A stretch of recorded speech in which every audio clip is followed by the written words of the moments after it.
I pressed play on the old cassette recorder, expecting nothing more than my mother's familiar humming or one of her endless grocery lists. Instead, I heard her voice trembling with something darker, sharper. Confession. If anyone ever finds this, she said, they'll know the truth. About Evelyn. About the lies we told her. About what we did to keep her in the dark. My breath froze in my chest. She said my name. Evelyn. I had lived 34 years thinking my life was ordinary, that my mother was a woman of faith and discipline.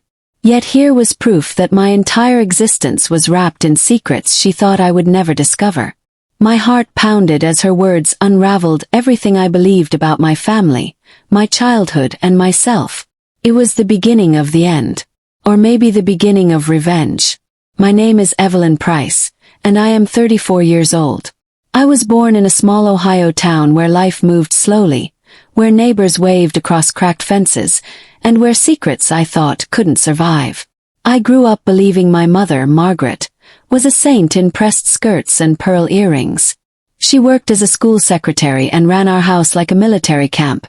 Dinners at 6, prayers before bed, and a list of chores taped to the fridge every Saturday morning. My father passed when I was only 10, leaving Margaret to raise me alone, and I thought her strength was something to admire. But sitting in my apartment now, clutching those tapes I found in her attic, I realized admiration had turned into rage. She didn't raise me with strength, she raised me with lies. The first tape continued, my mother's voice growing colder. She was never supposed to know. Not about her father. Not about the money. Not about the deal we made to protect ourselves. If Evelyn ever finds out, it will ruin her. And maybe that's what she deserves. I replayed those words over and over, as if punishing myself with the sting of betrayal. She wanted to keep me blind, powerless, trapped in the life she built on deceit. But her mistake was recording her sins. She handed me the match, and I was ready to burn everything she cherished to the ground. I wanted answers. I wanted revenge. But most of all, I wanted her to feel the same destruction she had planned for me. The anger inside me tangled with grief. My childhood memories replayed in my head like distorted film reels.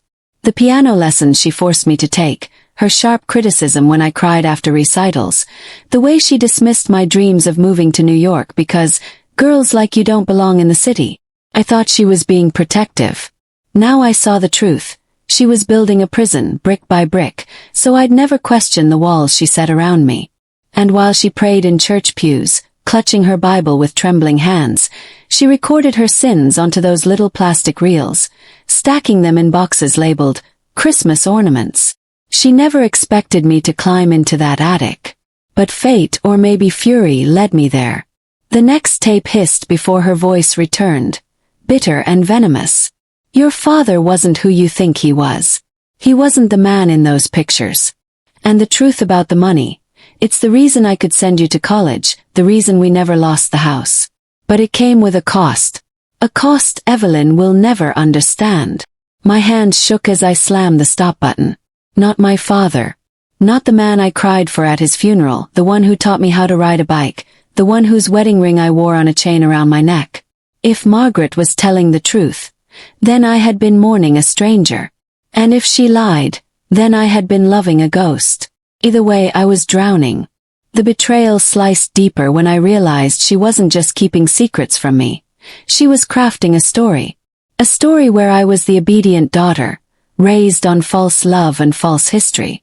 Every graduation speech, every birthday toast, every hug goodnight was infected by lies. And as I sat in the dim light of my living room, the tapes stacked beside me like silent witnesses, I made a vow. I would uncover every truth she buried. I would take her secrets, expose them, and twist them into weapons. If she wanted me ruined, then I would show her the meaning of destruction. She thought she was the director of this play, but she forgot, I can write endings too. By the 5th tape, my tears had dried, replaced by a simmering calm. If Evelyn ever leaves me, if she ever turns her back on this family, she'll regret it, Margaret's voice snapped. She doesn't know what I know. She doesn't know how fragile her world really is. My hands clenched into fists. Regret. She had no idea what regret felt like. She had no idea how much damage her daughter could do when cornered, betrayed, and armed with the truth. My mother had drawn battle lines with her own voice, and I was ready to cross them. She believed she could control me with guilt, with shadows, with fear. But I was no longer the obedient child she raised. I was the storm she never saw coming. That night I couldn't sleep. I lay awake, staring at the ceiling, hearing her voice echo through my head. Not about her father. Not about the money. Not about the deal. What deal? Who was my real father? And why would she risk everything by recording these confessions instead of burning them? My chest ached with questions, but the rage kept me steady. Tomorrow, I told myself, I'd return to that attic. I'd take every box, every tape, and I'd listen until the last secret was mine. Margaret thought she had built a fortress of lies. But I was about to tear it down brick by brick until she had nothing left but regret. As the clock ticked toward dawn, I whispered to myself, this is only the beginning. I had no idea what I was stepping into. But I knew one thing. The woman I once called mother was about to learn that betrayal cuts both ways. And this time, I'd be the one holding the knife. If you've followed me this far, don't forget to subscribe, because what you've just heard is only the surface of the nightmare. The truth buried in those tapes is darker than I ever imagined. And in the next chapter, I'll reveal the first secret that shattered everything. You won't want to miss it. I was 14 when I first suspected my mother was hiding something from me. At that age, most girls were sneaking out to football games or daydreaming about crushes, but I was snooping through drawers, trying to understand why my house always felt like a stage where the actors forgot their lines. My father sat silent most evenings, his eyes glued to the news, while my mother's voice filled the air with shallow pleasantries. But every so often, when she thought I wasn't looking, I would catch her scribbling in her notebooks or whispering into a little tape recorder she kept hidden under her bed. Back then, I thought it was harmless. Maybe she was writing poetry or pretending to be a journalist. But the way she'd snap if I walked in too quickly told me it was something darker. Something meant for shadows, not light. I didn't know then how those tapes would one day strangle the life out of everything I loved. My teenage years were marked not by innocence but by suspicion, by the gnawing hunger to know what secrets were poisoning our family from the inside. My mother, her name was Gloria, was the kind of woman who could smile sweetly at a neighbor, then spit venom behind their back. She had the kind of charm that fooled everyone except me. I saw the way she sharpened her words like knives, storing them away for later use. My friends used to say, "Your mom seems so classy, so perfect." I never corrected them. What was the point? No one would have believed me anyway. To the world, Gloria was respectable. To me, she was unpredictable, dangerous, and a stranger I happened to live with. The first time I touched one of her tapes, it was by accident. I was digging under her bed for a missing shoe when my fingers brushed against a box tucked deep in the shadows. Curiosity burned through me, hotter than common sense. I pulled it out and opened the lid, and there they were, dozens of small cassette tapes, each carefully labeled with dates and names. My breath caught in my throat. This wasn't some harmless hobby. It was an archive. Each label was like a puzzle piece. Thanksgiving, 1997. Emily, school. Henry, argument. My stomach twisted when I saw my own name scratched across more than one of them. My pulse pounded in my ears. Why was she recording me? What could she possibly have to say about me that deserved documenting? I didn't dare listen that night. Fear held me back. Instead, I shoved the box back under the bed and tried to pretend I hadn't seen it. But the knowledge of it haunted me, made me restless in my own home. Every time my mother looked at me with those sharp, calculating eyes, I wondered what version of me she was capturing in her tapes. Was she turning my private teenage tantrums into weapons? Was she twisting my words into something ugly? I began to tiptoe through the house, afraid that every word I spoke, every mistake I made, was being etched into her permanent record. My home, once a cage, now felt like a prison rigged with hidden microphones. Weeks later, the temptation was unbearable. I waited until Gloria left for her weekly book club, then crept into her room like a thief. My hands trembled as I loaded one of the tapes into her old cassette player. The sound of her voice filled the room, steady, cold, and intimate. "Emily doesn't know how to control her anger," she said, her voice low but sharp. "I see her becoming reckless, dangerous, just like Henry. She doesn't realize it yet, but I'll be the one to protect her from herself." My heart shattered. To hear my own mother describe me as a danger, to reduce me to some broken experiment, was unbearable. I sat there, frozen, until the tape clicked off. Then I tore it out and stuffed it back in the box, sick with shame, rage, and confusion. From that day forward, I could never look at her the same way. Every smile she gave me felt rehearsed. Every hug felt like a trick. She wasn't just my mother anymore. She was my warden, my observer, my enemy. And yet I said nothing. I didn't confront her. I didn't tell my father. Maybe part of me was too scared. Maybe another part believed that if I stayed silent, I could somehow keep the monster locked in her tapes from escaping. But silence is a dangerous companion. It eats away at you bit by bit, until all that's left is the echo of what you should have said but never did. As I grew older, I began to realize her tapes weren't just about me. They were about everyone.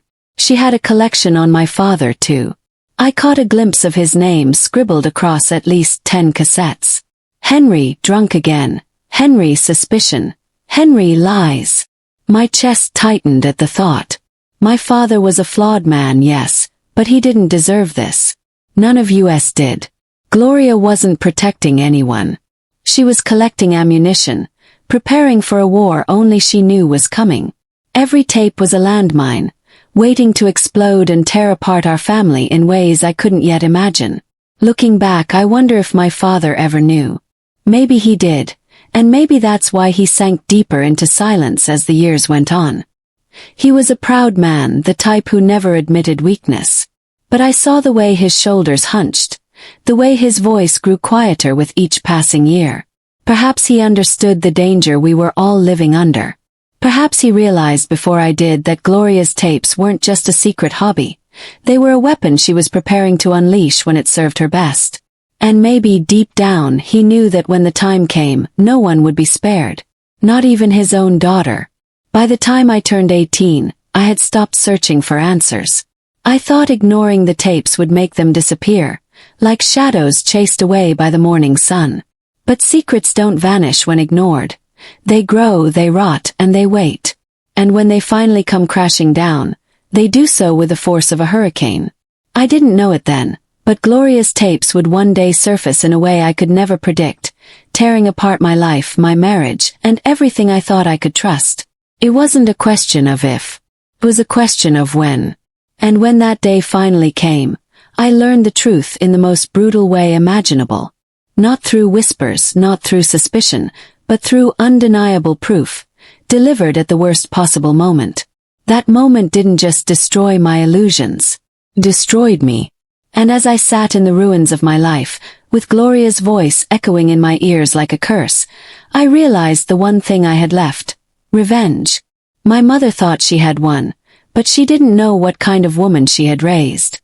She didn't know the fire she had lit inside me, a fire that would one day consume her whole. Adulthood was supposed to free me from my mother's grip, but in reality, her shadow followed me everywhere. By the time I was 25, I had left home, earned my degree, and was trying to build a normal life in Denver.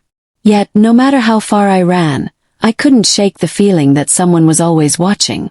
Every time I opened my mouth, I second-guessed my words. Every argument with a boyfriend made me wonder if my mother would have turned it into another tape. Even in my happiest moments, graduation, my first job, I felt the chill of her voice in my head, dissecting me, condemning me. Freedom wasn't freedom at all. It was a leash stretched thin, one I thought might snap at any moment, dragging me right back into her control. That was the weight I carried, invisible but crushing. I met Marcus during my second year at the law firm. He was kind, steady, the kind of man who looked you in the eye when you spoke. For a while I let myself believe that maybe, just maybe, I could have something resembling peace. He came from a small Midwestern town, where families ate dinner together every night and mothers baked pies instead of recording their children's every flaw. Marcus thought my guarded nature was shyness. He told me he loved how mysterious I was. I smiled at that, but deep inside I knew it wasn't mystery. It was survival. If he knew what I grew up with, if he knew how tainted I felt, would he still look at me the same way? Or would he see me as damaged goods, a product of a mother who turned her own daughter into a case study of cruelty? Eventually I told Marcus the truth, or at least part of it. We were sitting on his balcony one night, the Denver skyline glittering like diamonds behind us, when the words slipped out, "My mother records people." He laughed at first, thinking it was a joke, until he saw the way my face hardened. I explained about the tapes, about how I found them, about the things she had said about me. His brow furrowed, but he held my hand tighter. "That's not your fault," he whispered, as if his words could erase the years of scars etched into me. I wanted to believe him. I wanted to believe love could overwrite what my mother had done. But in my heart, I knew scars don't fade. They just hide beneath the skin, waiting to resurface when you least expect it. When Marcus proposed, I felt an unfamiliar emotion, hope. For the first time, I thought maybe I could escape the prison my mother built for me. Our wedding was small, held in a quiet Colorado chapel with only close friends and family. I hesitated to invite Gloria, but Marcus insisted it would be worse not to. She showed up in a pale blue dress, smiling so sweetly that guests whispered about how lovely she was. But I saw it in her eyes, the satisfaction of knowing she still had power over me, that even on my happiest day, her presence could sour the air. During the reception, I caught her staring at Marcus, as if she was already sizing him up for her next recording. I clenched my fists so tightly my nails left crescents in my palms. I knew then that marriage wouldn't sever her hold on me. Not yet. The first years of marriage should have been filled with joy, but instead they were clouded by paranoia. Marcus would say something harmless, and I'd snap at him, convinced he was secretly judging me. Every argument we had felt like an echo of my mother's tapes, her cruel assessments poisoning my mind. Marcus tried to be patient, but patience has limits. One night, after a particularly bitter fight, he slammed his hand on the table and shouted, "You're not your mother, Emily. Stop letting her live inside your head." His words hit me like a thunderbolt. I broke down in tears, realizing how deeply Gloria had embedded herself in me. She didn't need to be in the room to control me anymore. She lived in my silence, my doubt, my rage. And unless I found a way to destroy her influence, she would destroy everything I loved. The breaking point came the night Marcus found one of Gloria's tapes in our mailbox. We had no idea how it got there, but the handwriting on the label was unmistakable. Marcus, unworthy. My blood ran cold. With shaking hands, I put it in the cassette player. My mother's voice filled the room, dripping with venom. "Marcus is weak. He'll never give Emily the life she deserves. She'll end up broken just like me, and when it happens, I'll be there to pick up the pieces." Marcus's face turned pale as stone. He looked at me as though I had betrayed him, as though I had let this woman infiltrate our lives. I tried to explain, to tell him I didn't know how she'd gotten it here. But the damage was done. Her poison had seeped into my marriage. She had struck exactly where it would hurt most. After that night, Marcus began to pull away. Our conversations grew shorter, our intimacy strained. He started working later hours, spending weekends with friends instead of with me. And though he never said it outright, I knew he was wondering if Gloria had been right. Doubt is the cruelest kind of poison. It doesn't kill quickly. It lingers, it eats, it corrodes. And Gloria, master manipulator that she was, had planted it perfectly. I hated her for it. I hated her with a rage that burned hotter than anything I'd ever felt. But beneath that hatred was something even more dangerous. Determination. I would not let her destroy me. Not again. This time I would fight back. This time she wouldn't see me coming. The plan formed slowly, like a storm gathering over the mountains. I began documenting Gloria the way she documented me. Every call, every letter, every visit, I recorded it. I wrote down her exact words, her manipulations, her tactics. Marcus didn't know at first. I didn't want him to. But as the pages filled, as the recordings piled up, I realized what I was building. I wasn't just keeping track of her anymore. I was constructing a weapon, a counterattack to the empire of lies she had spent decades creating. My mother thought she was the only one who could play this game. She was wrong. And soon, she would learn that the daughter she tried to break was the one person capable of breaking her instead. By the time I turned 30, the tension between Gloria and me was unbearable. Family gatherings turned into silent wars.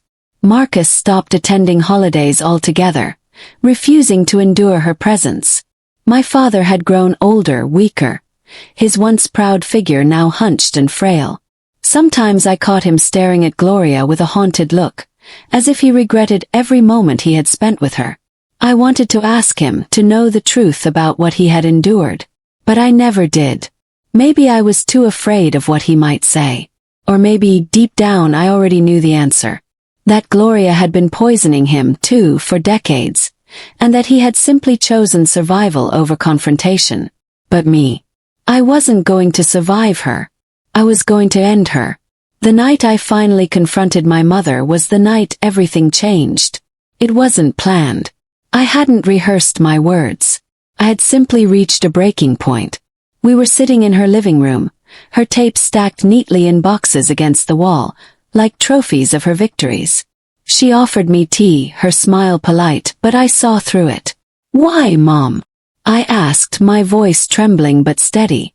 "Why do you need to record us? What satisfaction do you get from tearing your own family apart?"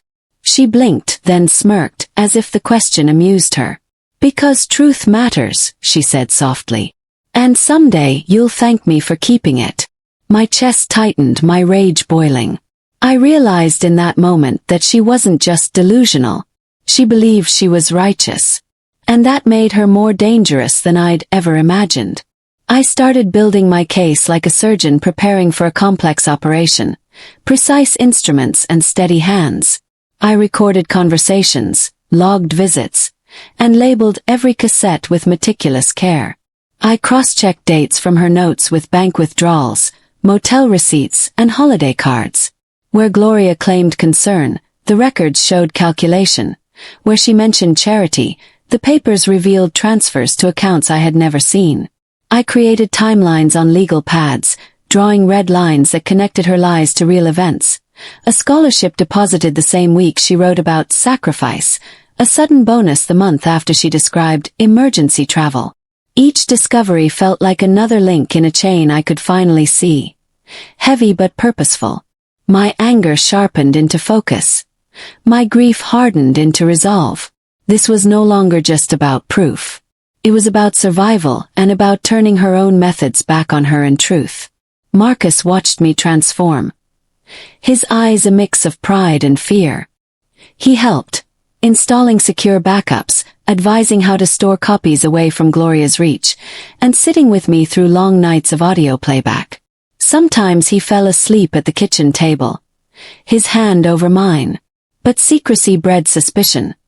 Marcus asked where I drew the line between justice and obsession.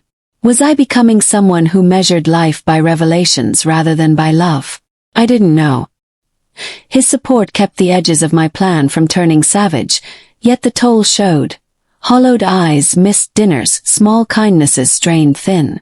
One night he found the tapes arranged like an altar and asked, quietly, if the woman he married still existed beneath this mission.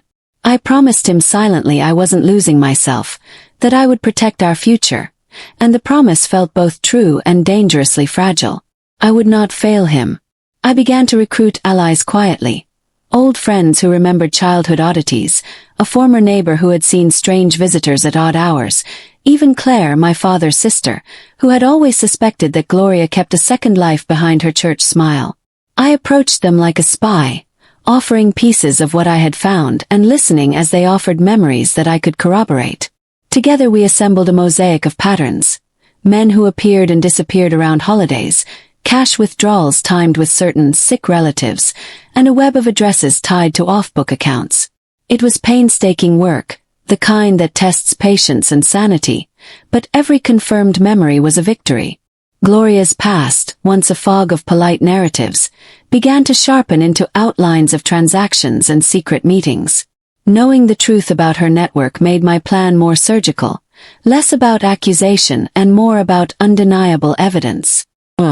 I filed FOIA requests and police reports under the guise of unrelated matters, forcing institutions to produce records that would otherwise remain hidden. It felt like moving chess pieces across a board while Gloria watched from a distance, unaware that her own hand had left fingerprints on the pieces. I hired a forensic accountant with the advice of a colleague. She smelled money trails like a hound. Within weeks she delivered spreadsheets mapping funds to shell entities, to travel agencies, to small businesses that existed only on paper. Each line item was a thread I could pull, and every pull exposed more of Gloria's fabric.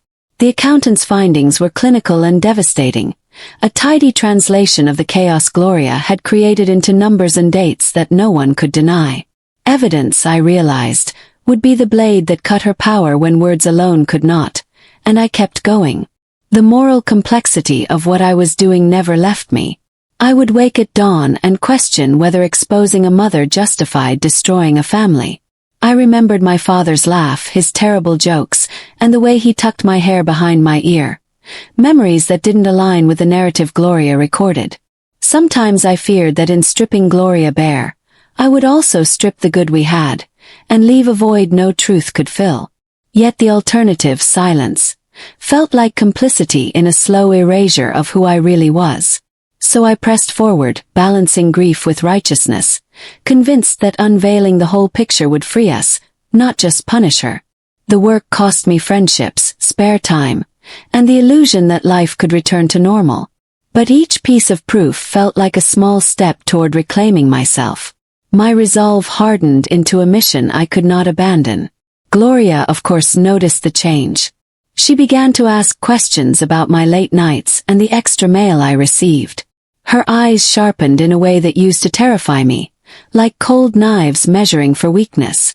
She tried to reassert control with small manipulations, calling Marcus unexpectedly, showing up at my office with casseroles, sending passive-aggressive notes that read like love but stung like accusations. Each gesture was performative, meant to remind everyone that she was the matriarch, the wounded widow who kept the family together. But the meticulously documented timeline we had created made it harder for her to gaslight. When I produced a bank statement for an account she swore never existed, the room fell heavy with silence. People began to look at her differently, and I felt a vindictive satisfaction that was strange and almost sweet. Her denials grew louder, anger simmering behind her mask. Rumors like small sparks began to catch. A cousin I hadn't spoken to unrolled a story about Gloria's late-night trips. A former parish volunteer mentioned payments for counseling that seemed oddly timed.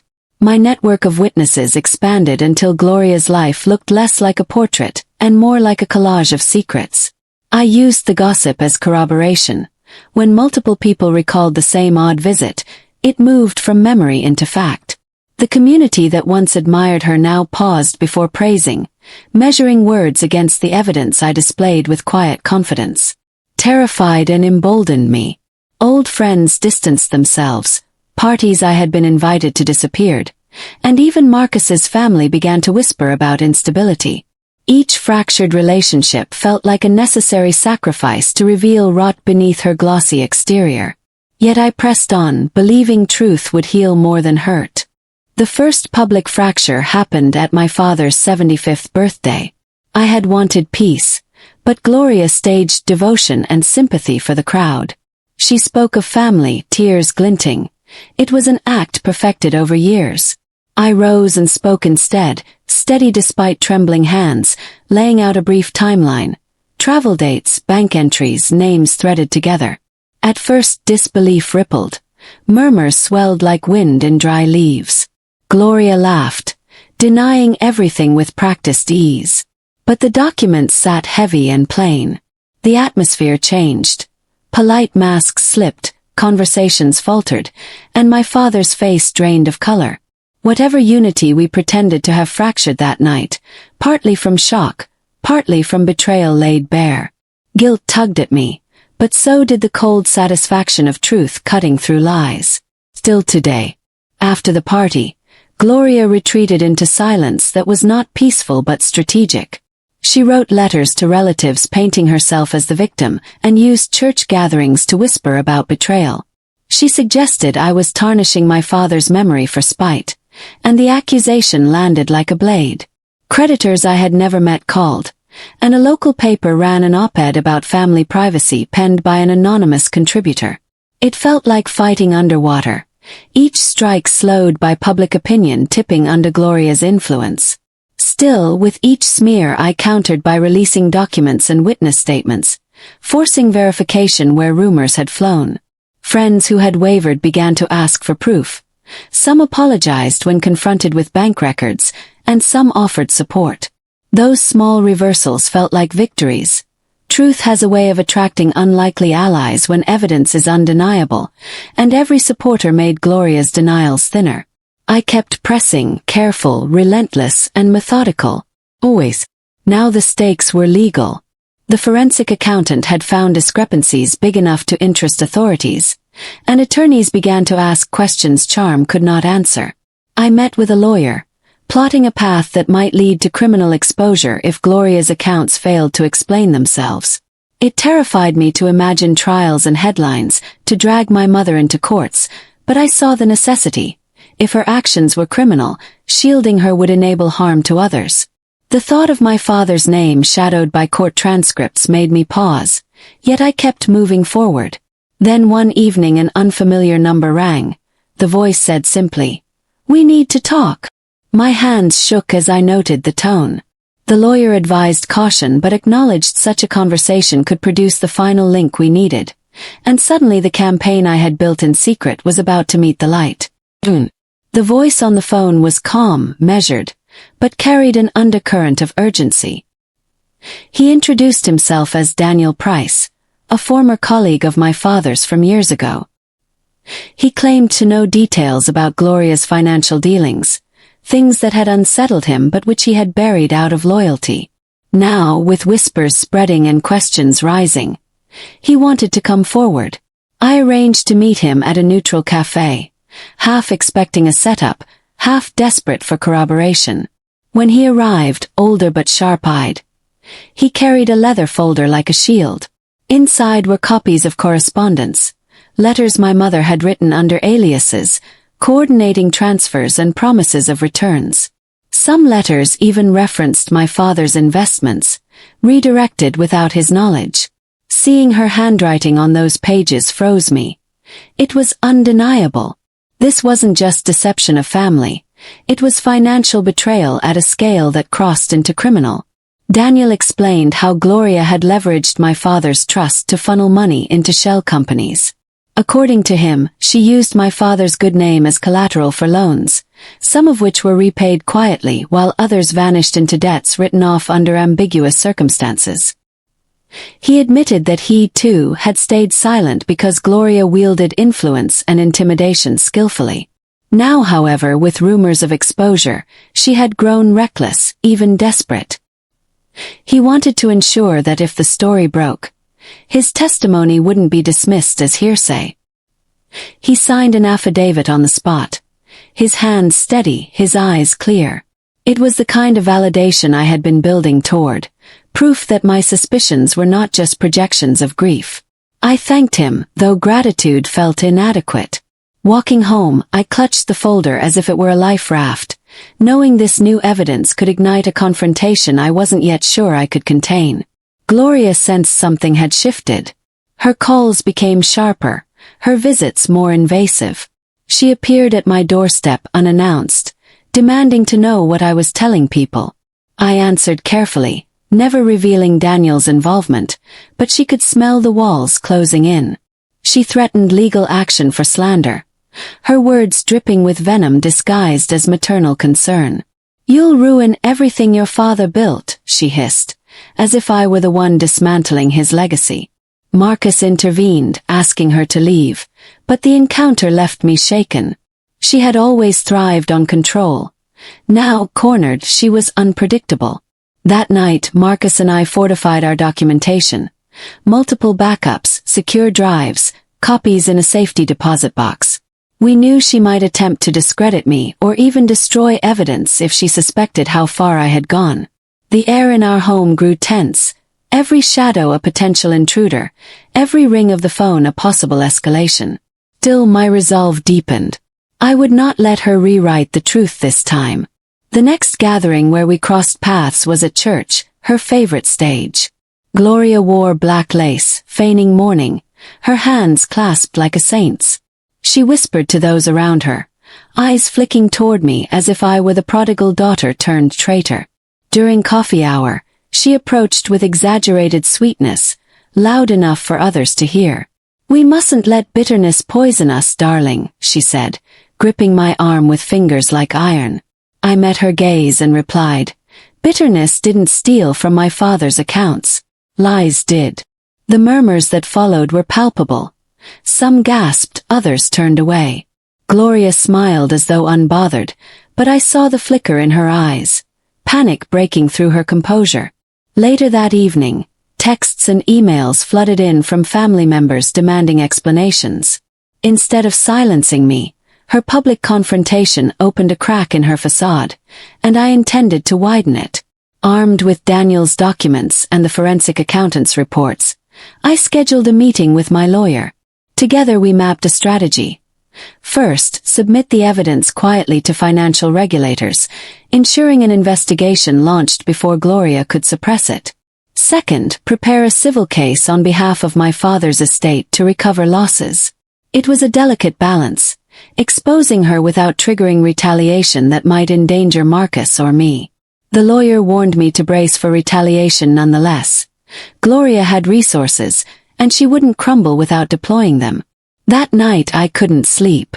I lay awake, imagining headlines, depositions, the look on my father's face if he could see this unraveling. But alongside the fear was a flicker of strength.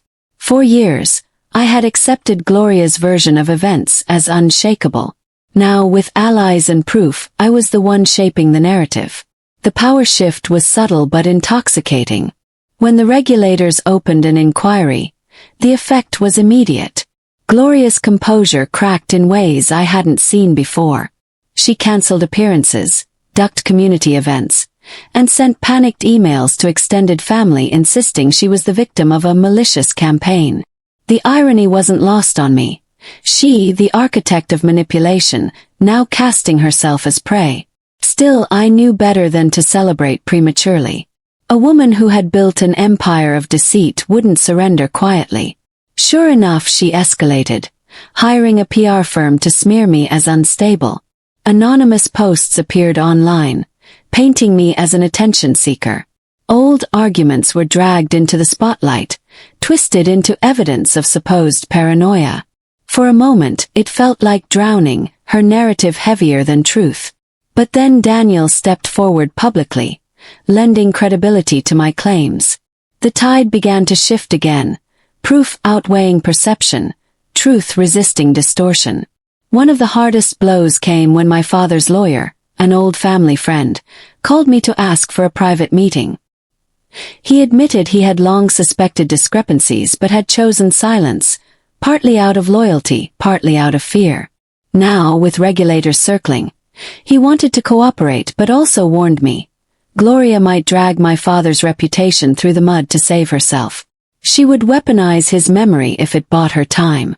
That warning pierced deeper than any smear. My father's legacy was sacred to me. The thought of his name sullied in legal documents made me falter. But Marcus reminded me. His legacy isn't in her lies. It's in the truth you're protecting. Those words steadied me. The cost would be high, but silence was higher. I pressed forward, knowing each choice was not just about revenge but about justice. Justice for my father, for myself, and for Marcus. The breaking point arrived one evening when a package appeared at my door with no return address. Inside was a stack of photocopied receipts and letters, evidence I hadn't uncovered myself. Some were contracts signed by Gloria under pseudonyms, Others hinted at relationships that crossed ethical and personal lines. The final page was a handwritten note. "She will destroy herself if you let her." There was no signature. The handwriting was unfamiliar, but the warning rang true. Gloria was unraveling, and others who had once enabled her were now defecting. I realized the circle of silence she had built was collapsing. People who had feared her were beginning to fear exposure more. That shift was more powerful than anything I could engineer. For the first time, I felt momentum on my side, as if the truth was no longer my burden alone but a tide that couldn't be reversed. Still, the emotional toll was staggering. Each confrontation reopened wounds I thought had scarred over. I replayed childhood memories, Christmas mornings, family vacations, and wondered how many had been funded by deception. I wrestled with the guilt of tearing down the image of family I had once clung to, even knowing it was false. Marcus stayed steady, anchoring me when I wavered, reminding me that dismantling lies didn't erase love but purified it. "You're not breaking your family," he told me. "You're freeing it." His faith in me became fuel. Slowly, I began to see the mission not just as revenge but as reclamation. By exposing Gloria, I wasn't destroying my past. I was preserving what was real within it, even if painful. That clarity gave me strength for the battles still to come, for I knew Gloria's counterattack would not end here. The real war was only beginning. As I prepared for the next stage, I realized something critical. This was no longer about me alone. Others had been deceived, manipulated, silenced. If I stopped now, Gloria could rebuild. But if I pressed on, through courts, through public record, her power would crumble permanently. And so I committed fully. The evidence, the testimonies, the allies, it would all converge into a reckoning she couldn't escape. Chapter 5 ended not with victory, but with readiness. I felt the storm brewing on the horizon, her fury gathering strength. Yet I also felt, deep in my bones, that this was the moment I had been preparing for all along. The truth wasn't just mine anymore. It belonged to everyone Gloria had touched, everyone she had wronged. And soon, it would no longer be a whisper in the dark but a roar no one could ignore.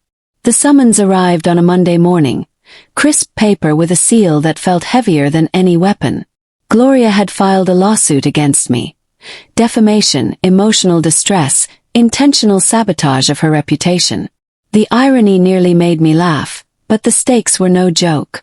My lawyer explained her tactic: tie me up in court, drain my resources, shift the narrative from her crimes to my supposed vendetta. It was classic Gloria. Attack not the truth but the person speaking it. Reading her complaint, filled with exaggerations and outright lies, made my blood boil. She painted me as unhinged, as a bitter daughter spinning tales to mask my own failures. Yet beneath the outrage was fear. This wasn't just bluster. It was the opening shot of a war she intended to win at all costs. And I, for the first time, felt the weight of how far she would go. The legal battle drained not only money but energy. Court filings piled up, motions demanding responses, deadlines consuming my calendar. Marcus did his best to shoulder the household, but I could see the strain on him. Late nights at work to cover bills, meals eaten in silence while my head was buried in documents. Friends pulled back, unsure of how to navigate the spectacle of my feud with my mother. Some whispered that I was tearing the family apart. Others avoided me altogether, not wanting to choose sides. It was isolating, like standing on a cliff while the ground eroded beneath me. Yet paradoxically, the isolation clarified my resolve. Every hour Gloria spent trying to silence me only confirmed her fear of exposure. Each sleepless night became fuel, transforming exhaustion into grim determination. If she thought I would fold under pressure, she didn't know me as well as she believed. The regulators, meanwhile, pressed forward, though their pace felt glacial compared to Gloria's aggression. They requested more documents, more interviews, more verifications. At times, I wondered if bureaucracy would choke the truth before it ever surfaced. But then came a glimmer of hope. An investigator named Renee, sharp-eyed and blunt, reached out directly. She had reviewed Daniel's affidavit and the accountant's reports, and she believed there was a case worth pursuing. Her tone was cautious but committed. "Your mother is clever," she warned me, "but cleverness leaves patterns. We'll find them." It was the first time I felt the system might actually align with me, rather than drown me in red tape. Renee became a lifeline, her updates steadying me against Gloria's storm.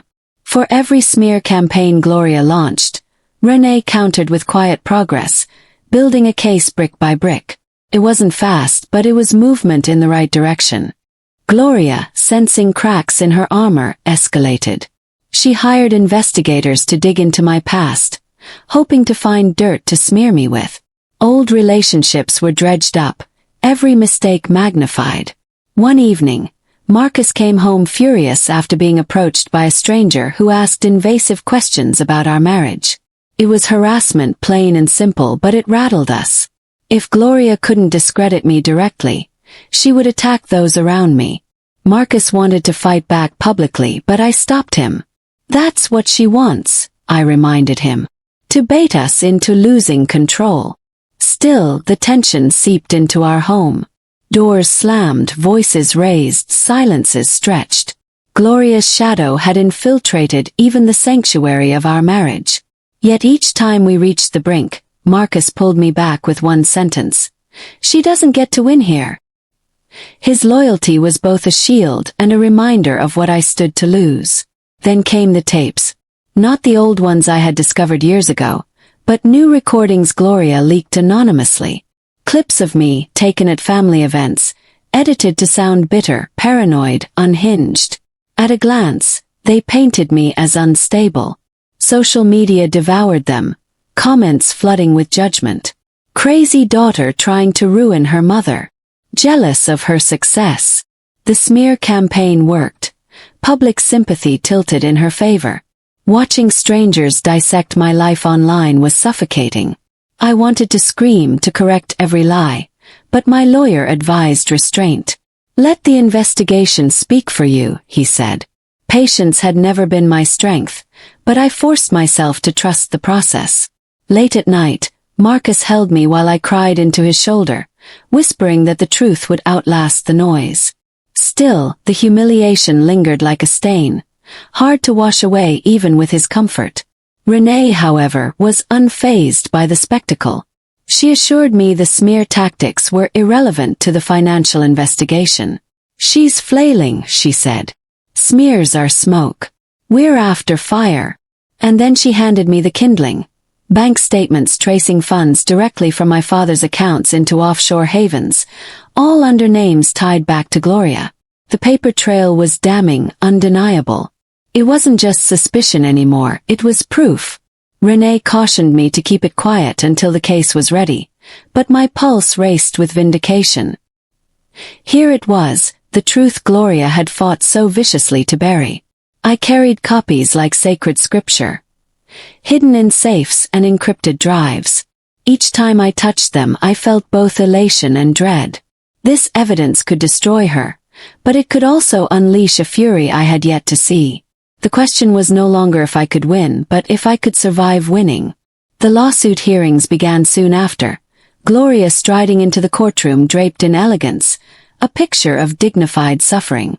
She played the victim flawlessly, her lawyers weaving tales of betrayal by a bitter daughter consumed by resentment. I sat across from her, heart pounding, as they paraded character witnesses who painted her as charitable, nurturing, saintly.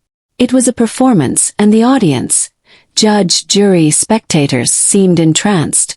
When it was my turn to testify, I felt the weight of every eye, the pressure to dismantle her story without collapsing under her gaze.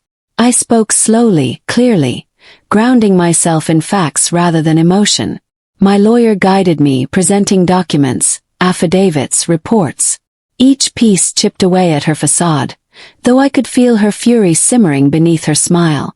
By the end of the day, the courtroom no longer hummed with unanimous sympathy. Doubt had crept in, subtle but undeniable. After the hearing, I caught a glimpse of Gloria outside, surrounded by reporters. She held herself high, her voice smooth as silk as she dismissed the allegations as a tragic misunderstanding. But when her eyes met mine across the crowd, The mask slipped for just a moment. Pure venom radiated from her glare, a silent promise that she wasn't finished. That night, I couldn't shake the image of her eyes boring into me. It haunted my dreams, turning them into nightmares of her voice echoing through dark halls, accusing, condemning, suffocating. I woke in cold sweats, my chest tight with dread. Marcus urged me to take a break, to step back before I burned out completely. But I knew breaks weren't an option anymore. The battle lines were drawn too deep. To retreat now would mean surrender, not just of the case but of myself. The strain reached a peak when I received a call from Daniel. His voice urgent. Someone had broken into his home, rifled through files, stolen nothing but documents related to Gloria. He was unharmed but shaken, convinced she was behind it. Fear rippled through me, not just for him but for anyone daring to stand beside me. If Gloria was willing to intimidate witnesses, what else was she capable of? I reported it to Renee, who promised to add it to the investigation, but her voice carried unease. "She's desperate," Renee admitted. "Desperate people are dangerous." The words clung to me, heavy as lead. For the first time I wondered if revenge was worth the risk, not just of losing but of losing everything. And yet deep down I knew the answer. Backing down was no longer possible. The storm had broken, and there was no shelter left. By the close of Chapter 6, I stood at a precipice. The evidence was on my side, the investigation advancing, yet Gloria's counterattacks grew bolder, darker. My life was no longer my own. It was a battlefield, every choice carrying consequences that rippled through those I loved. But as I looked at the folder of documents on my desk, glowing under the lamplight like a beacon, I felt a strange calm. The truth was closer than ever, almost within reach. The cost would be high, perhaps unbearable, but the reckoning was inevitable now. Gloria had declared war, and I had no choice but to fight until the end. The question was no longer whether justice would come, but whether I would still be standing when it did. The morning the first article hit the newsstands, I knew the tide had shifted. Headlines screamed with words I had whispered in fear for months. Fraud, embezzlement, offshore accounts. Gloria's name was no longer cloaked in reverence but draped in suspicion. Reporters swarmed her home, her office, her church. The woman who had orchestrated her life as a flawless performance could no longer control the narrative. At first, she maintained her composure, issuing carefully worded statements through her lawyer, but cracks showed quickly. Paparazzi caught her shouting at a chauffeur. Her face twisted in rage. On talk shows, analysts speculated whether her career was over. Watching it unfold was surreal, like witnessing a statue topple after decades of untouchable power. Yet the vindication brought no peace. For every headline exposing her deceit, I braced for the retaliation I knew was coming. Gloria's silence wasn't surrender. It was the calm before the storm. It began with whispers, subtle enough to doubt at first. A colleague of Marcus's hinted at rumors about him having an affair. A parent at my daughter's school asked if everything at home was all right, their tone heavy with suggestion. Within days, the whispers became roars. Anonymous accounts flooded social media with fabricated evidence, doctored photos, messages twisted out of context, stories of Marcus's supposed infidelity. Gloria had shifted her attack from me to the one person she knew I leaned on most. Marcus, stoic at first, brushed it off as noise, but the relentless barrage chipped away at him. "What if people at work believe this?" he asked one night, his voice taut with frustration. I saw the exhaustion in his eyes, the toll of being dragged into her war. My rage burned hotter than ever, not for myself but for the cruelty of her targeting him. The worst came when an anonymous envelope arrived in our mailbox. Inside were printouts of alleged hotel receipts, emails, and photos of Marcus with another woman. The documents were convincing, almost flawless forgeries. For a moment, just a moment, I faltered, a seed of doubt clawing at my chest. Marcus saw it in my eyes and slammed his fist against the table, not at me but at the unfairness of it all. "It's her," he shouted, his voice breaking. She wants you to doubt me. Shame flooded me for even entertaining the possibility. That was Gloria's true genius. Not just destroying reputations but poisoning relationships at their core. I tore the documents to shreds, vowing never again to let her manipulations seep into my trust. But the damage lingered, subtle and corrosive, leaving fissures in the foundation of our marriage that no declaration of loyalty could fully mend. Meanwhile, Gloria's public facade crumbled further. Former allies distanced themselves, resigning from boards, returning donations, issuing statements of concern. For the first time she appeared isolated. But rather than retreat, she doubled down, framing herself as the victim of a witch hunt orchestrated by her bitter, unstable daughter. On television, she wept crocodile tears, recalling fabricated childhood stories of my troubled behavior. She painted me as ungrateful, manipulative, even dangerous. Watching her weaponize motherhood against me was almost unbearable. Strangers who once rallied behind me now questioned my motives. What kind of daughter would destroy her own mother? They asked. The irony stung, because Gloria had never been a mother in any sense that mattered. She had been a dictator, a puppeteer. But to the outside world, she was still capable of playing the part of the wounded matriarch, and I was left to claw for credibility in the chaos. Renee remained my anchor. "This is her last play," she told me during one particularly brutal week. "She knows the evidence is irrefutable, so she's trying to kill you in the court of public opinion before the legal one does the same to her." Her words were steady, but I could see the concern etched on her face. "Be prepared," she warned. "When people like your mother start to fall, they lash out with everything they have left." The warning proved prophetic. Days later, our daughter came home from school in tears. A classmate had repeated rumors they'd overheard from their parents, that Marcus was unfaithful, that I was unstable, that our family was falling apart. Seeing my child pulled into Gloria's toxic orbit broke something inside me. Rage gave way to something sharper, resolve. If Gloria wanted to drag us through the mud, then I would drag her into the light. I contacted a journalist I had once hesitated to trust, offering exclusive access to documents Renee had confirmed as authentic. If Gloria wanted a war of stories, then I would counter with truth. The article that followed was not sensationalist but devastating in its precision, laying bare the paper trail of fraud, the testimonies of former employees, the evidence Gloria couldn't refute. It included, for the first time, direct acknowledgement of my role in uncovering it all. The narrative shifted. People no longer saw a bitter daughter but a whistleblower who had risked everything to expose corruption. Gloria responded with fury, issuing threats of further lawsuits, but the public's appetite for her downfall had grown insatiable. The woman who once controlled every headline was now drowning in them, each one pulling her deeper into disgrace.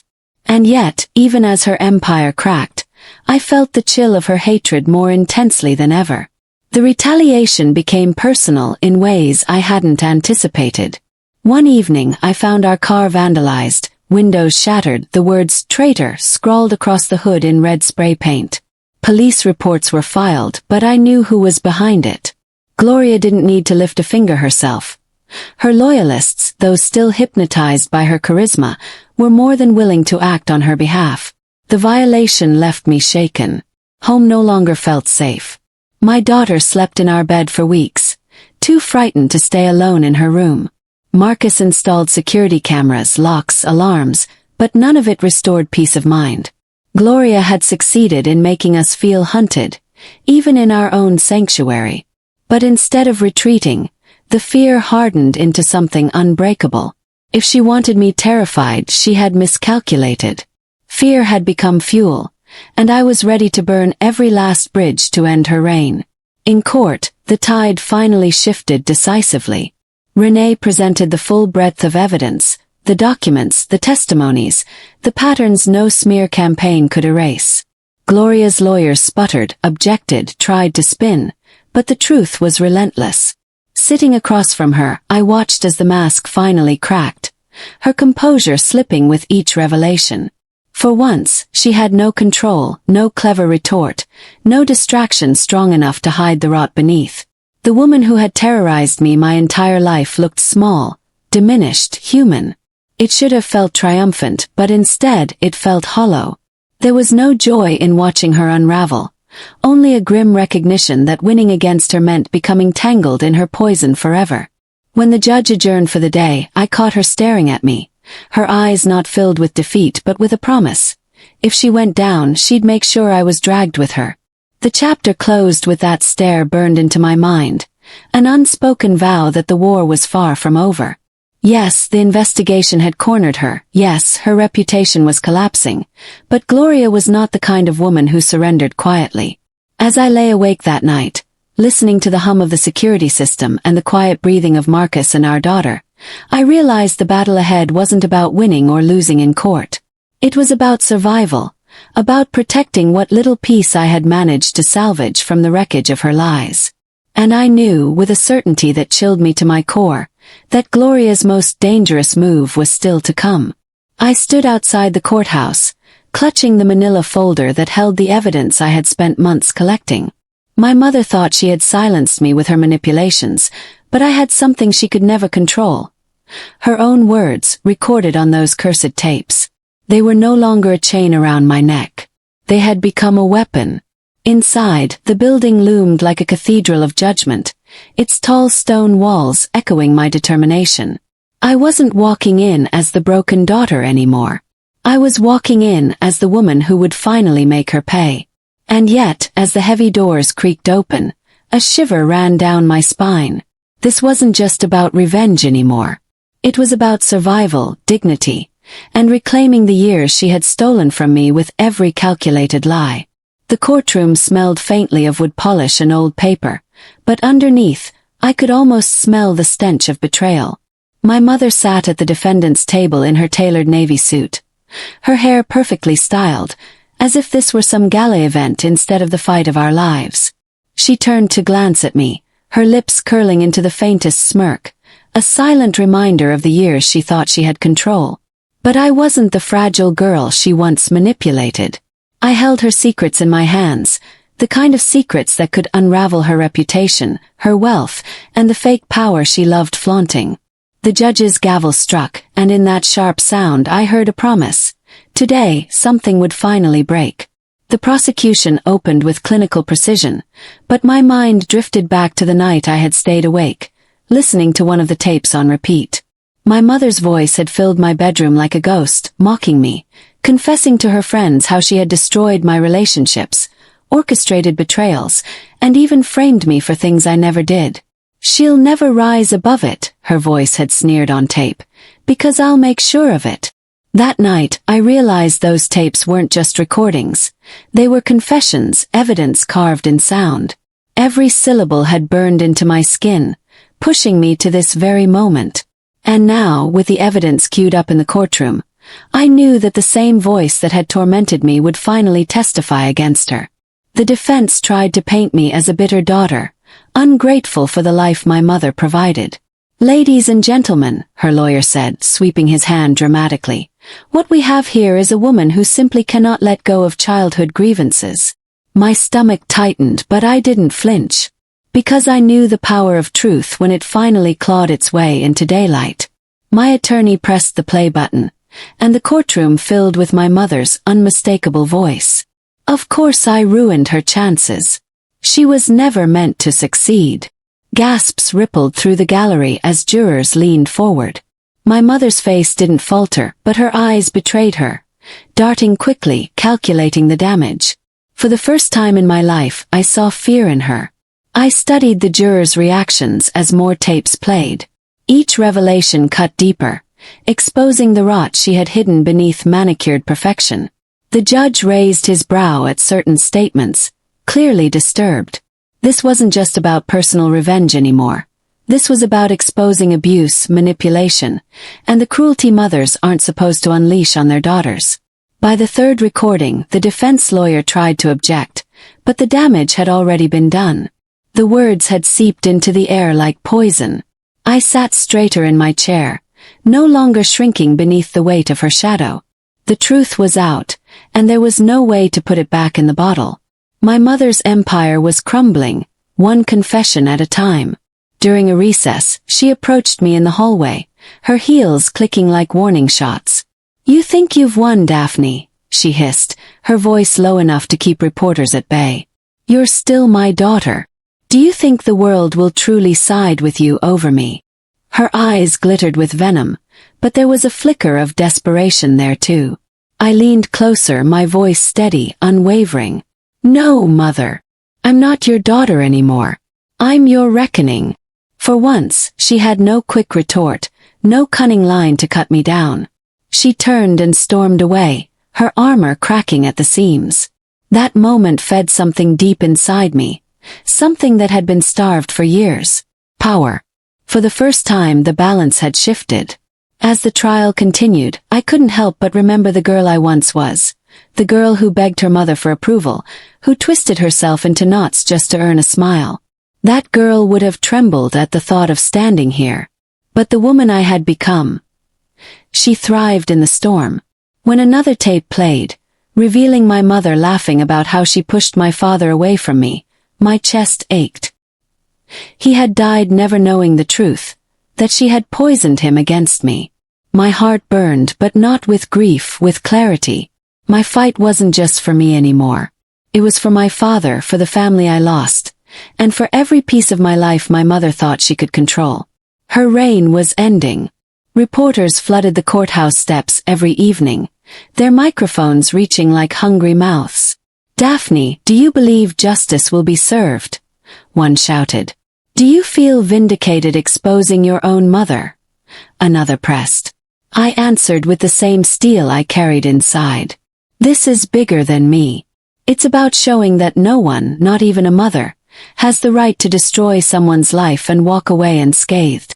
My words made headlines, splashed across news outlets, spreading my story like wildfire. For years, my mother had used her wealth and influence to control the narrative. Now the narrative was mine. For the first time, I wasn't her victim. I was the author of her downfall, and the world was watching. On the final day of evidence, as the last tape ended, silence gripped the courtroom. My mother's voice lingered in the air like smoke from a dying fire. Everyone had heard the cruelty, the malice, the undeniable proof of a woman who wielded power like a blade against her own child. When the judge dismissed us for deliberation, I felt a strange calm wash over me. No matter what the verdict would be, I had already won. My mother's secrets were no longer hidden in dusty tapes. They were burned into the collective memory of every person who had heard them. She could no longer twist the truth, no longer paint me as the bitter daughter. I had turned her own weapons against her. But just as the courtroom emptied, a chill ran down my spine. My attorney leaned close and whispered, "We've uncovered something else.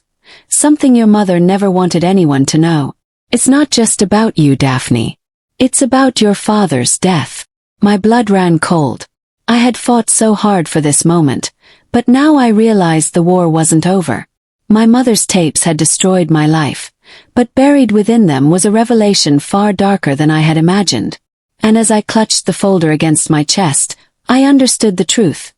The next chapter of this battle would cut deeper than any wound I had carried so far. My attorney's words echoed in my skull long after the courtroom emptied. Something about your father's death.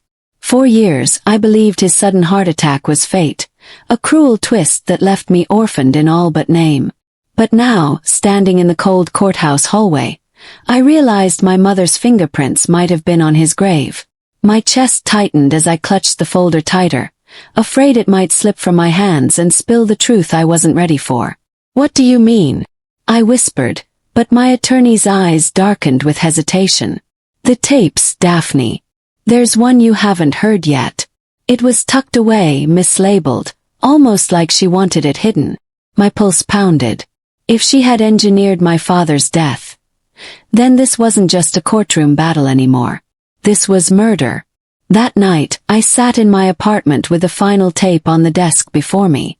My fingers hovered over the recorder like it was a loaded gun. Outside, the city hummed with life, sirens wailing, car horns blaring, but inside silence pressed against me. "Press play." My mother's voice spilled out, casual at first, then sharp.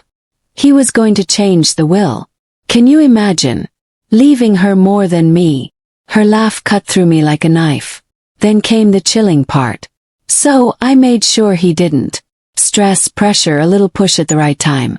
It doesn't take much to stop a weak heart. My blood froze. My hands shook. My father hadn't died naturally. He'd been driven into his grave by the woman I once called Mom. The betrayal spread through me like wildfire. My childhood memories suddenly twisted in ugly ways. The night of his death, I remembered her insisting I stay in my room, telling me not to bother him. Her words, "Daddy's just tired," now burned with sinister meaning. I clutched my head, tears spilling, rage boiling. For years I blamed myself for not being closer to him, for not saving him. But it was her. She orchestrated it, manipulated it, and then weaponized his absence against me. She killed him, not with a knife or poison, but with calculated cruelty. And then, she had the audacity to record it, as though bragging to herself. My stomach churned with nausea, but beneath it, a stronger feeling took root. Vengeance, sharper than ever. The next morning I walked into the courthouse transformed. The tired, broken daughter was gone. I carried the tape like a torch, ready to set fire to everything my mother had built. My attorney looked uneasy. "If we present this, Daphne, it changes the case entirely. This isn't just manipulation anymore. It edges into homicide, maybe even conspiracy." I nodded, my voice steady. "Then let it change everything. Let the world know who she really is." As we prepared, I caught my reflection in a window. Hollow eyes but burning with purpose. I was no longer just fighting for justice for myself. I was fighting for my father, for the truth, and for every lie she buried in those tapes. When the tape played in court, the air turned electric. Jurors leaned forward, their expressions a mix of shock and horror. The judge's gavel nearly splintered against the bench when he silenced the gasps in the room. My mother sat frozen, her perfect posture faltering for the first time. Her lawyer scrambled, objecting, claiming context, but it was useless. The words were damning. A little push at the right time. The gallery erupted in murmurs, reporters scribbling furiously. My stomach twisted as I stared at her, but I didn't look away. For once, she had no mask, no armor. She looked small. And yet, the danger lingered. I knew she wasn't done fighting. A woman like her never surrendered. She plotted. That night, as I left the courthouse, I noticed a car idling across the street, headlights dimmed. A shadow moved inside. My pulse quickened. My mother had resources, allies who thrived in the shadows just like she did. I pulled my coat tighter, rushing toward my apartment, every step echoing like a countdown. Inside, I triple-locked the door and sat against it, breathing hard. My phone buzzed. A message lit the screen. "Careful, Daphne. You don't know what you've started." No number, no name. My hands shook as I deleted it, but I knew exactly who it was from. My mother wasn't just fighting me in court anymore. She was waging war in the dark, where her true power lived. But fear no longer controlled me. I turned it into fuel. I spent hours that night drafting letters, emails, compiling every shred of evidence I had. If something happened to me, the truth would not die with me. My father's death would not be erased. The tapes, the files, my story. I sent copies to trusted journalists, lawyers, even friends who once doubted me. My mother could silence me, but she couldn't silence the truth anymore. I sealed the final envelope with shaking hands, whispering, "This ends with you, Mother. Not me." My chest ached, but for the first time in years I felt a strange peace. No matter what happened next, she couldn't erase me from history. The next day, reporters swarmed the courthouse. The headlines blared with words like murder, conspiracy, betrayal. Cameras flashed as I walked inside, their lenses capturing a woman reborn in fire. "Daphne, do you believe your mother killed your father?" one shouted. I stopped, looked straight into the camera and said, "I don't believe it. I know it. And I will prove it." Gasps followed, and for once, I didn't care about appearances or consequences. I was tired of being the one who hid. My words were sharp, loud, undeniable. If she wanted a war, I had just declared it publicly. And as I walked into the courtroom, I swore to myself, I would win this war or die trying. Inside, her eyes locked on mine, and for a moment I saw it, the tiniest flicker of fear. But fear in my mother was dangerous, like a cornered animal baring its teeth. She whispered something to her lawyer, and I saw his jaw tighten. My stomach sank. She wasn't going down without dragging me through hell with her. Still, I straightened my shoulders and faced the jury. My voice rang clear as I spoke about my father, about the lies, about the decades of abuse. This isn't just a case, I said. It's my life. And if justice doesn't live here, then it lives nowhere. My words quivered with emotion, but my spine remained steel. The jury needed to see my pain, but also my unbreakable resolve. As the session adjourned, the judge announced that a special hearing would be scheduled to investigate my father's death. The courtroom erupted with whispers, reporters bolting out to spread the news. My mother's mask cracked entirely then. Her hands gripped the table, her face pale. She mouthed something to me across the room. "You'll regret this." My stomach twisted, but I didn't look away. For once, I wanted her to see the fire in me, the fire she created. I gathered my things and walked out, but a cold dread followed me. This wasn't over. If anything, it had only just begun. And I knew deep down that my mother had one final card left to play, one that could destroy me completely if I wasn't careful. The final day of trial felt less like justice and more like stepping into a storm that could tear me apart. I walked into the courthouse with every muscle trembling, not from fear this time, but from the unbearable weight of anticipation. My attorney whispered, "Today it ends." But deep inside, I wasn't sure if endings were possible when my enemy was my own mother. She sat across the aisle, dressed immaculately as ever, but her face had lost its glow. For the first time she looked human, wrinkled, tired, cornered. Yet her eyes held something dangerous, something almost primal. The judge called us to order, and the silence that followed pressed against my chest like a vice. Today was either her undoing or mine. The prosecution played the final, most damning tape. My mother's voice dripped with venom. "Weak men die easily when pushed. And he deserved it." Gasps echoed through the courtroom, as though the entire gallery had just swallowed knives. I felt my throat tighten, tears burning behind my eyes, but I refused to cry.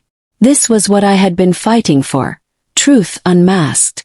I glanced at the jury, their faces pale and stunned, some shaking their heads in disbelief. My mother's lawyer fumbled, scrambling for words, but the silence that followed was louder than any excuse. She had buried herself with her own voice. And for once, there was nothing left for me to say. But just when I thought she had been defeated, my mother did something I'll never forget. She stood. Ignoring her lawyer's desperate hands, she faced the courtroom directly. "Yes," she said coldly, her voice slicing through the silence. "I pushed him. He was weak, he was pathetic, and he was leaving me behind. So I made sure he never did." The room erupted, the judge pounding his gavel, shouting for order. My knees nearly buckled under me. She wasn't just admitting it, she was proud of it. My heart raced, fury colliding with sorrow, because in that moment I saw her clearly. She wasn't a monster hiding in shadows anymore. She was a monster standing in plain sight. The jury's verdict came swiftly, like thunder after lightning. "Guilty." On all counts. The words rang through the courtroom like a hymn I'd been waiting to hear my entire life. My mother's face, for the first time, faltered. Her lips trembled, her eyes flickered, and her mask shattered completely. The bailiffs moved toward her, handcuffs clinking, and the image of her wrists bound nearly broke me in half. She turned her head toward me, those icy eyes boring into mine. "This isn't over," she mouthed. My chest tightened, but I refused to look away. I had won the battle, but the war she promised would linger like a ghost, long after she was gone. Outside the courthouse, the crowd swarmed me like moths to fire. Microphones shoved into my face, cameras flashing, voices shouting questions. How do you feel? What's next for you? Do you think justice was served? I stood there, trembling but resolute. I feel free, I said, my voice cracking. But freedom doesn't erase the scars. It just means I can live with them now. The cameras caught every word, every tear glistening on my cheek. And for once, I didn't care how I looked, didn't care how broken I sounded. I was no longer living in her shadow. I was stepping into my own light. That night, I sat by the window of my apartment, watching the city lights flicker like stars fallen to earth. My father's face lingered in my memory. His warm smile, the sound of his laugh, the way he once held me safe against the world. It's over, Dad, I whispered into the quiet. She can't hurt us anymore. My chest ached, but the ache was different now.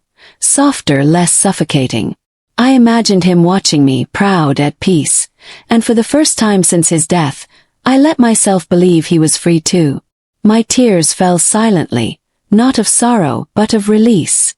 Days turned into weeks, and slowly, life began to settle into a strange new rhythm. The trial was over, the headlines fading, though whispers about the mother who killed her husband lingered. Strangers in grocery stores sometimes glanced at me with pity, others with admiration, and I learned to bear it all. My scars were public now, but so was my strength. I threw myself into rebuilding, therapy, writing, speaking to those who carried their own family secrets. My pain became fuel, and my voice became weapon and balm. My story, once buried under shame, became a torch for others lost in darkness. And that, I realized, was my true revenge. Yet sometimes when night crept in and the world grew too quiet, I still heard her voice in my head. Her laughter, her venom, her warning. You'll regret this. It haunted me like a ghost at the foot of my bed. But I no longer cowered beneath it. Instead I faced it. I whispered into the shadows. You don't own me anymore. And though the echoes of her cruelty would never fully vanish, they no longer controlled me. My scars had become armor. My pain had become purpose. And my life, though fractured, was mine again, every jagged piece of it. In the end, my mother's tapes didn't destroy me. They freed me. By exposing her, I had severed the chains that bound me to her manipulations, her cruelty, her endless hunger for control. I had unearthed the truth of my father's death, and though it broke me, it also rebuilt me. My story was not of destruction, but of survival. And though the cost was high, I finally understood. Some battles are worth every scar they leave behind. Because those scars are proof, not of what broke me, but of what I survived. If you followed me this far, thank you. Stories like mine remind us how dangerous secrets can be, but also how powerful truth is. If you believe in exposing lies, in fighting for justice even when it costs everything, then please, like this video, share it with others who may need strength, and subscribe for more stories that remind us we are never alone in our battles. Together we keep the light alive.